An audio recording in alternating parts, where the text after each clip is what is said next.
Bhagavate Vasudevaya Narayanam Namaskritya Naram Chaiva Narottamam Devim Saraswatim Vyasam Tato Jayamudire Nashtaprayeshu Bhadreshu Nityam Bhagavata Sevaya Bhagavati Uttam Shloke Bhakti Bhagavati Naistiki. So continuing with the discussion on Sri Chaitanya Charitamrita, Madhya Lila, Chapter 6, the liberation of Sarvabhauma Bhattacharya, text 269 onwards.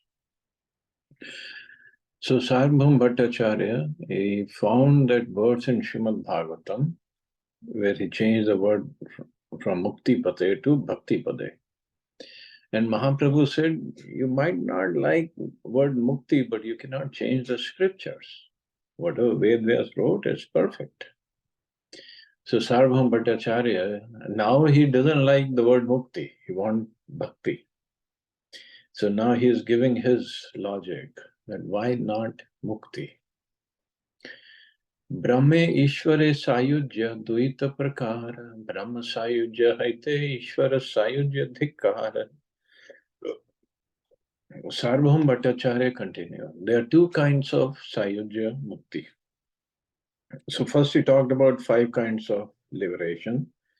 Sarlokya, Samipya, Sarshti, Sarupya.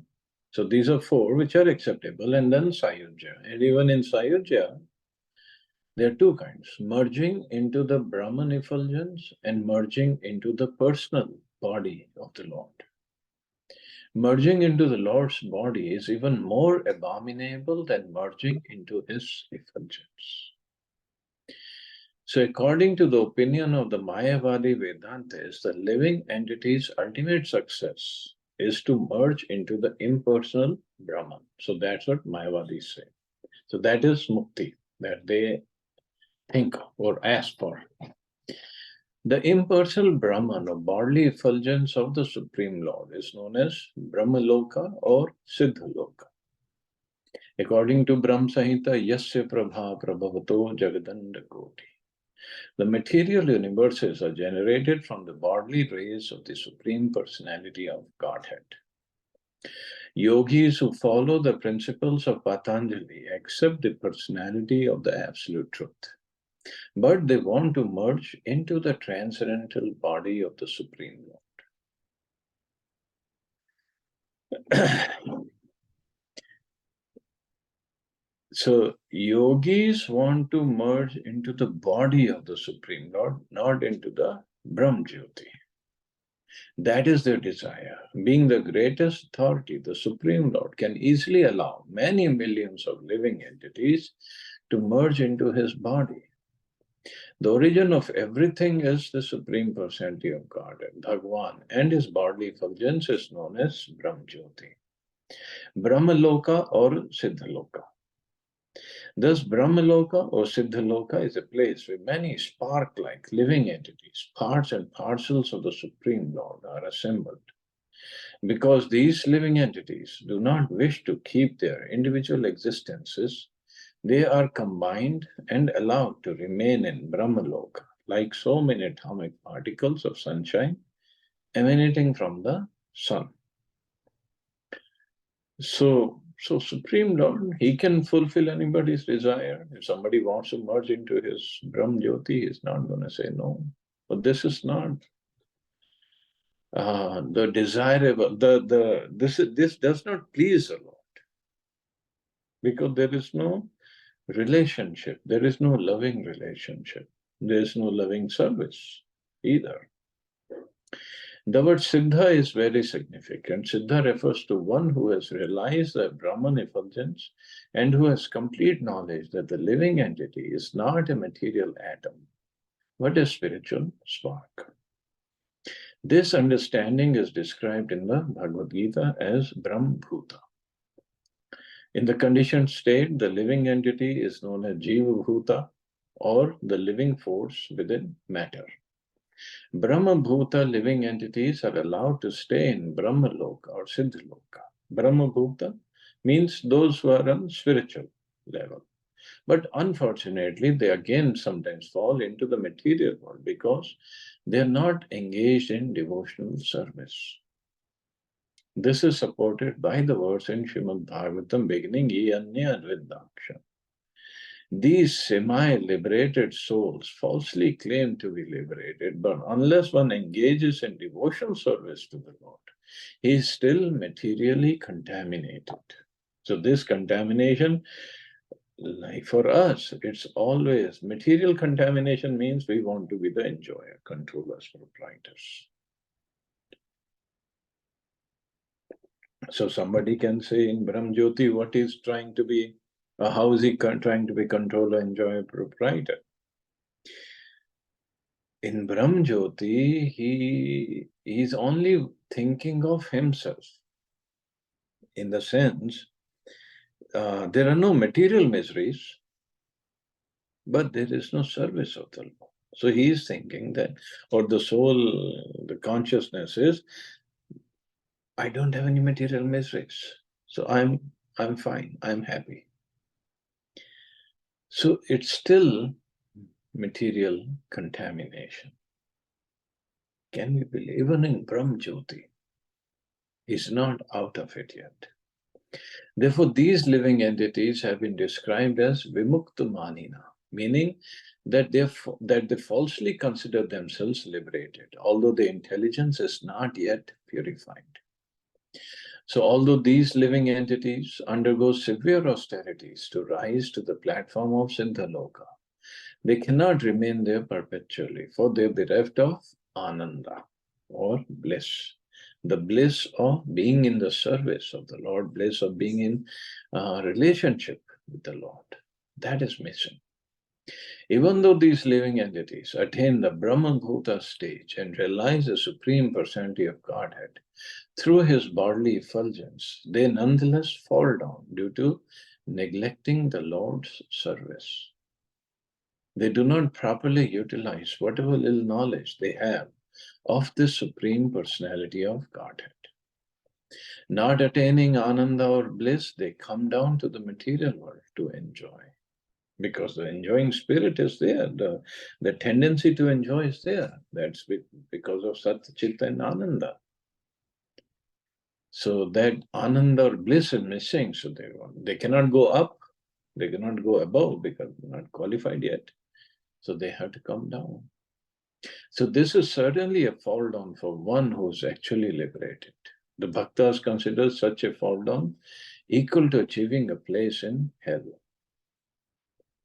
So when Prabhupada says they come down to the material world to enjoy, obviously they don't come to enjoy in the same way as karmis to eat, drink, and be merry, because they already have reached a certain level of spirituality, certain level of purification.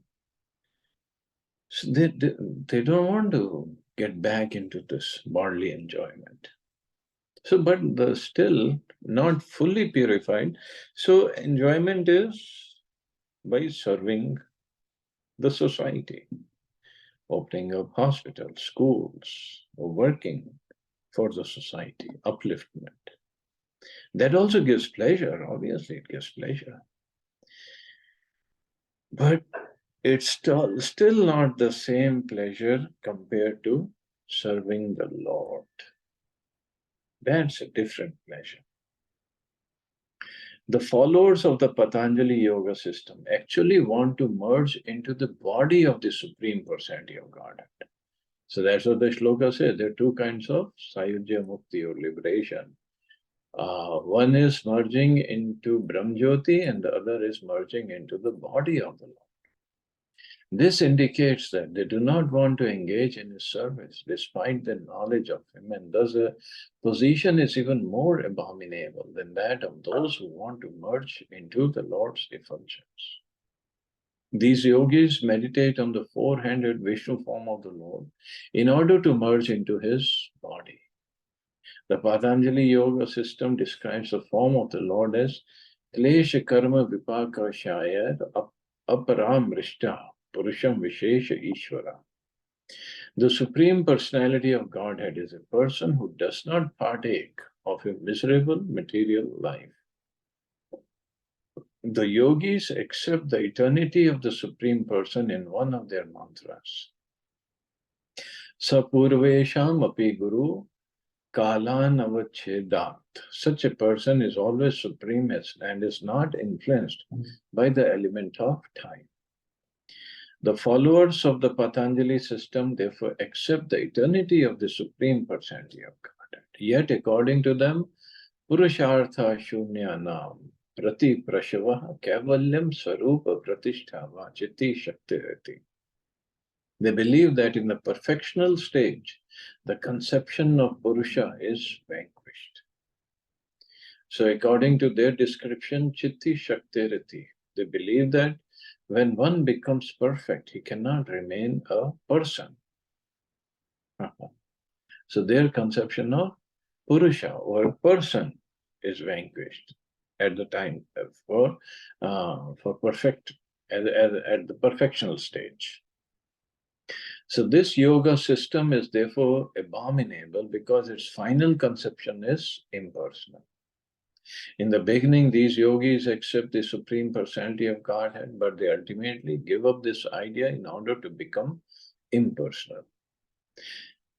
They are most unfortunate because although they have a personal conception of the Absolute Truth, they neglect to render devotional service to the Lord and thus fall down again into the material world.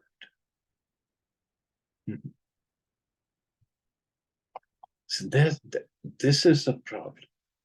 Most of the people, most of the so-called transcendentalists, they don't believe in the personal feature, personal form of the Lord. In the beginning, they might, but their thought is ultimately it's impersonal. That's where they are wrong. As mentioned above, this idea is supported by Srimad Bhagavatam. Due to neglecting the lotus feet of the Lord, these yogis again fall down into the material existence. Patanti yada. Consequently, this path of yoga is more abominable than the impersonalist path. This conclusion is also supported by Lord Kapil Dev in the following verse from Srimad Bhagavatam. Salokya sarshi samipya sarupyam ekatvam apiyuta. Diyamanam na grinanti vina mata sevanam jana. Sarvabhauma Bhattacharya concluded, even though he is offered all kinds of liberation, the pure devotee does not accept. He is fully satisfied engaging in the service of the Lord. So, Vina Mata Sevanam Jana means he doesn't want any kinds of liberation if there is no service involved. Sarshti means same opulence of the Lord. He said, I don't want it if there is no service. प्रभु कहे मुक्ति पदेर are अर्थ है मुक्ति पदे शब्दे साक्षात ईश्वर कहाया. Lord Shri Chaitanya Mahaprabhu replied, the word Mukti Pade has another meaning. Mukti Pad directly refers to the Supreme Personality of Godhead. Mukti Pade yar sei Mukti Pada hai kimva navam padartha muktirasam ashraya. All kinds of liberation exist under the feet of the Supreme Personality of Godhead. Therefore, he is known as Mukti Pad or Mukti Pad. According to another meaning, Mukti is the ninth subject, and the Supreme Personality of Godhead is a shelter of liberation.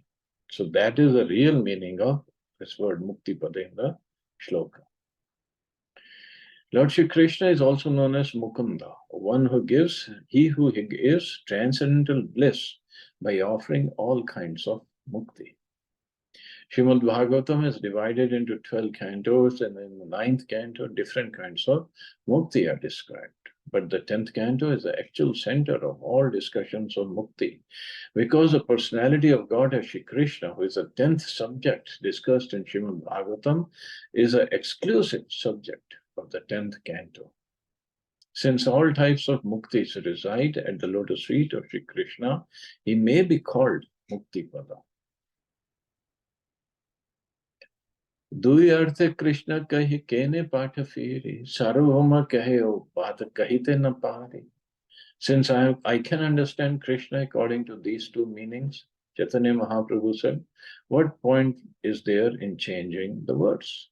Sarvabhauma Bhattacharya replied, I was not able to give that reading to the words. See, everybody cannot understand everything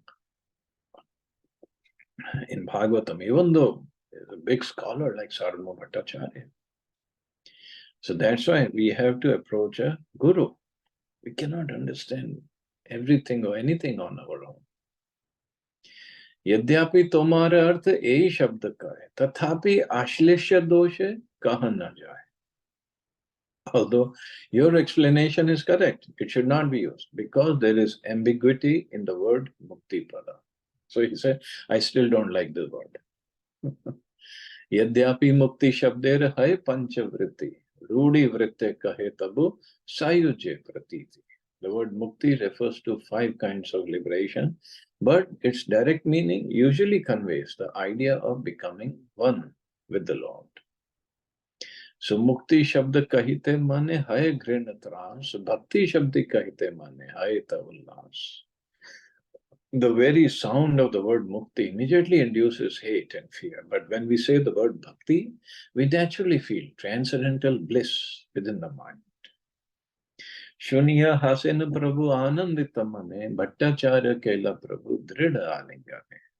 Upon hearing this explanation, the Lord began to laugh and with great pleasure immediately embraced Sarvabhauma Bhattacharya very firmly.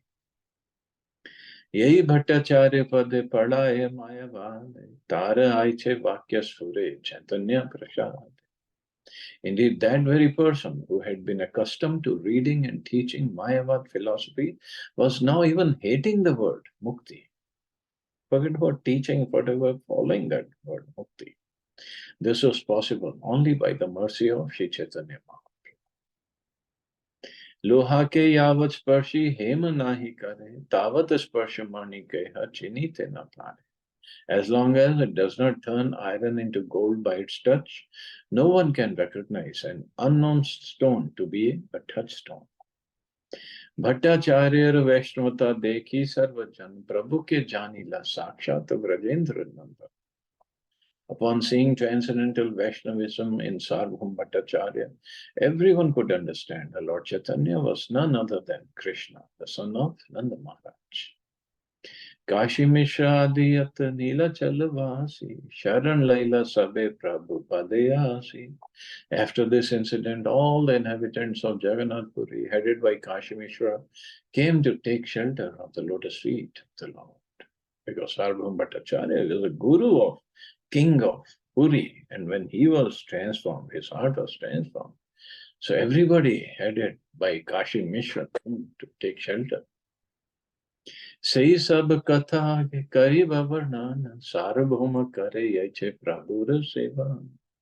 Later I shall describe how Sarvabhauma Bhattacharya always engaged in the service of the Lord. Yache paripati kare bhiksha nirvahan vistariya agetaha kariba varnan. I shall also describe in full detail how Sarvabhauma Bhattacharya perfectly rendered service to Sri Chaitanya Mahaprabhu by offering him alms. यही महाप्रभुर लीला सार्वभौम मिलन इह यही शुद्ध करे करे श्रवण ज्ञान कर्म पाश हईते हय विमोचन अचिरे मिलय तारे चैतन्य चरण. If one hears with faith and love these pastimes concerning Lord Chaitanya Mahaprabhu's meeting with Sarvabhauma Bhattacharya, he very soon is freed from the net of speculation and fruitive activity. So all jnana and karma is gone and attains the shelter of Sri Chaitanya Mahaprabhu's lotus feet. So this is a Shruti fal of hearing this story. Shri Rupa Raghunath Pade Jara Chaitanya Charitamrita Kahe Krishnadas. Praying at the lotus feet of Shri Rupa and Shri Raghunath, always desiring their mercy, I, Krishnadas, narrate Shri Chaitanya Charitamrita, following in their footsteps. So thus ends the Bhaktivedanta purpose of Sri Chaitanya Charitamrita, Madhya Lila, 6th chapter describing the liberation of Sarvabhauma Bhattacharya. So tomorrow we'll start the next chapter, chapter 7. Stop here. See anybody has any questions or comments.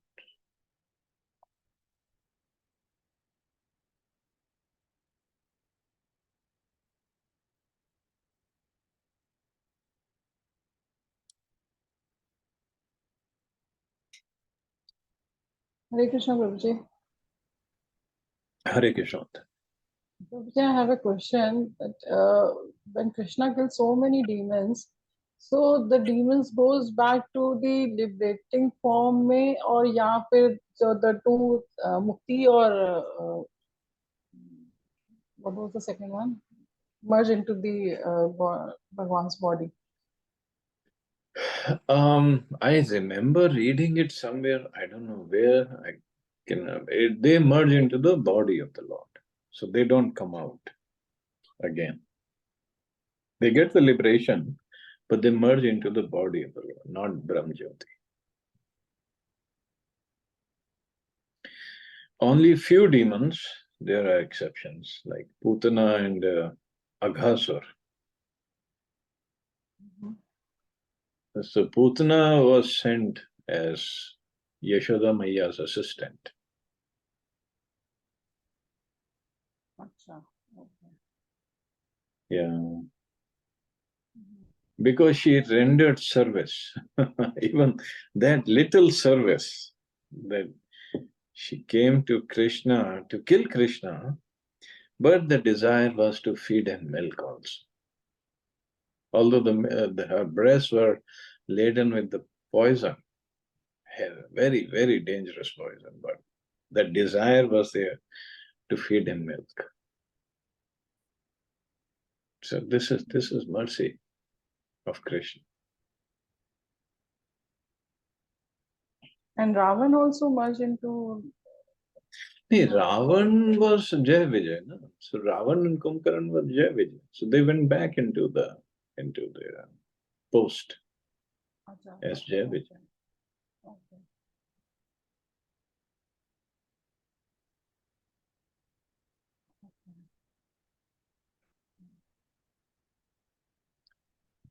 ठीक है, चलो we'll stop. Alright. You Thank you, all have Prabhuji. safe and Hare wonderful Krishna. day. Hare Krishna. Jai Shri Prabhupada. Jai Shri Prabhupada.